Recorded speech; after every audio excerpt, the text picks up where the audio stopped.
In the late 13th to early 14th century, a war erupted that would resonate through the ages, carving its place in the annals of history, the First War of Scottish Independence. The roots of this epic struggle can be traced to 1296, when King Edward I of England, infamously known as Longshanks, sought to impose English dominion over Scotland.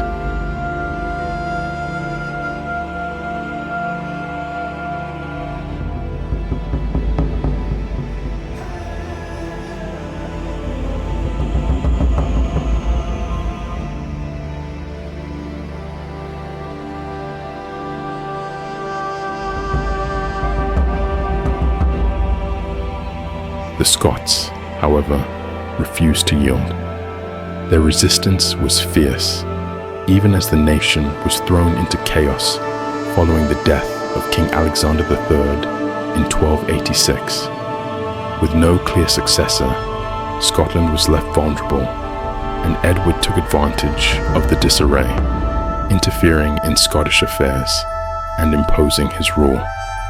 This interference ignited a brutal and protracted conflict as the Scots fought to reclaim their independence.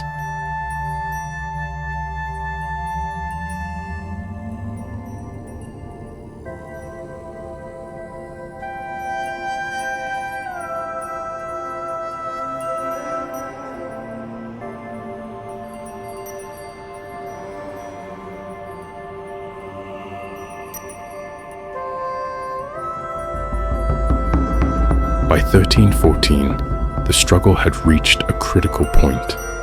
A massive English army, numbering between 20,000 and 25,000 men, marched into Scotland under the leadership of Edward's son, King Edward II. Their mission was clear: crush the Scottish resistance once and for all and bring Scotland under English control. The Scots, led by the determined and cunning Robert the Bruce, faced a dire situation with a force of only 7,000 to 10,000 men.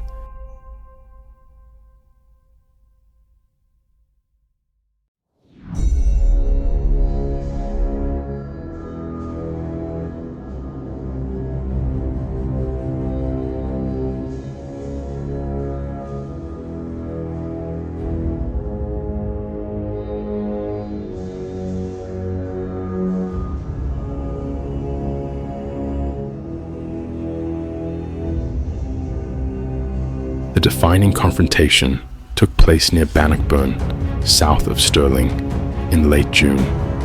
The English, confident in their numbers and superior cavalry, entered the battlefield, unaware that Robert the Bruce had carefully prepared for their arrival. A master of strategy, Bruce selected a narrow battlefield surrounded by dense woods and flanked by marshlands and a stream, which severely restricted the mobility of the larger English army.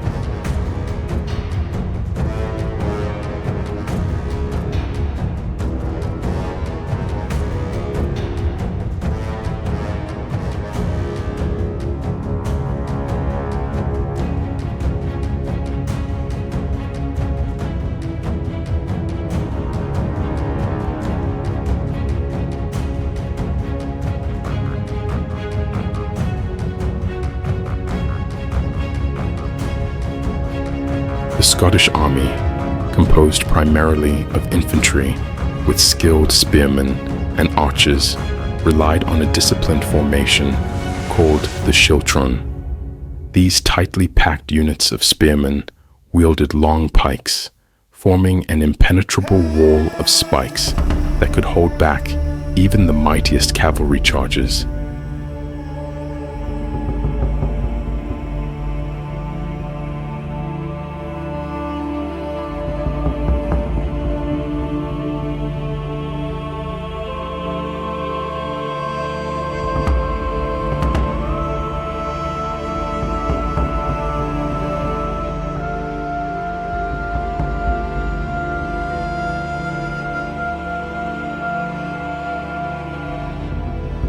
The battle began with a dramatic encounter.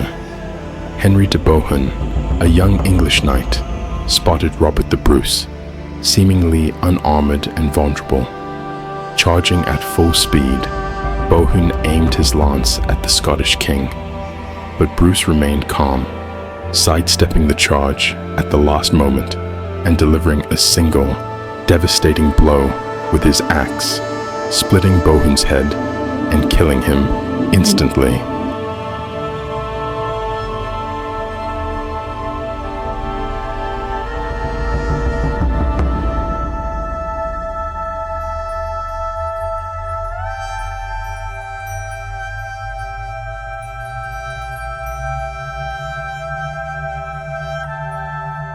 This display of courage inspired the Scots, who braced themselves for the full force of the English assault.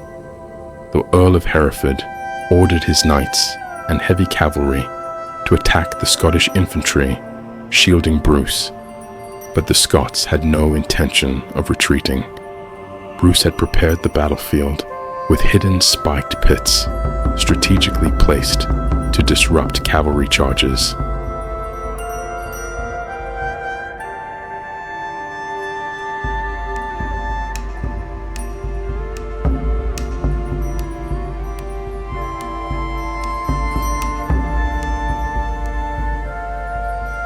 When the English knights charged, they smashed into the schiltrons, suffering heavy casualties.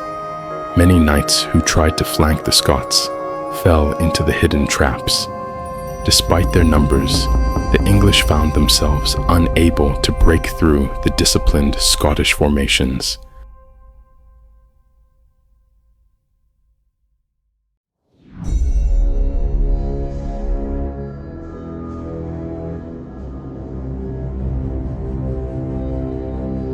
As the day progressed, another English force, led by Robert de Clifford, attempted to outflank the Scots from the northeast. In response, Scottish commanders Thomas Randolph and James Douglas swiftly mobilized their forces, engaging Clifford's cavalry in a brutal struggle. Clifford's men charged repeatedly, but were unable to breach the schiltrons. Outmaneuvered and frustrated, the English were forced to retreat.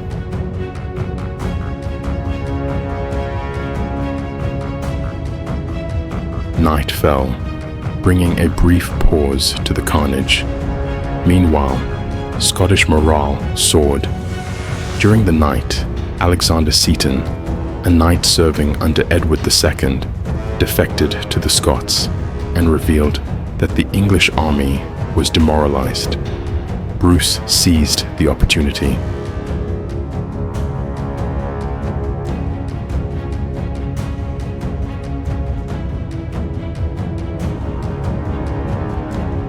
At dawn, the Scots took the offensive.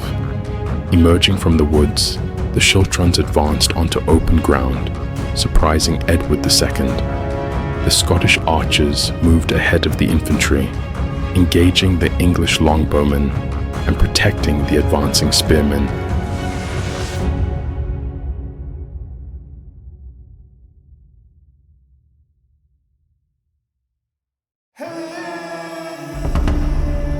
The Earl of Gloucester, frustrated with the indecision among English commanders, led a desperate charge against the Scottish lines. His cavalry slammed into the schiltrons, but the wall of pikes held firm. Gloucester was killed, and the English cavalry suffered devastating losses.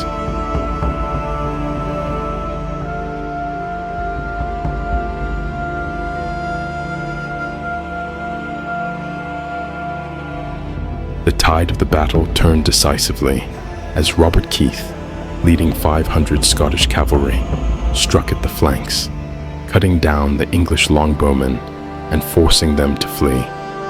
Hemmed in against the Bannockburn stream, the English cavalry found themselves unable to maneuver. Chaos spread through their ranks.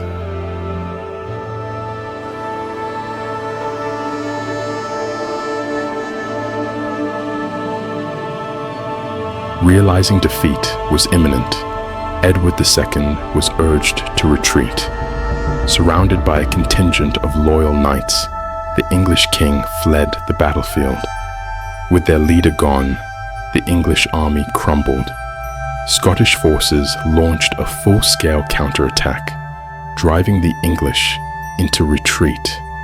Many English soldiers drowned in the surrounding rivers and swamps as they fled.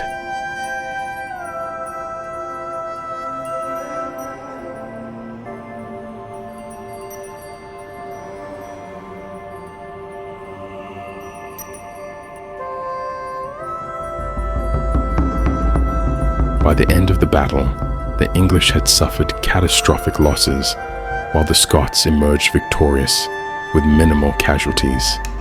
The Battle of Bannockburn was a decisive moment in the First War of Scottish independence. Robert the Bruce's strategic brilliance and the disciplined determination of his army shattered English dominance in Scotland, securing a legacy of freedom that would endure for generations.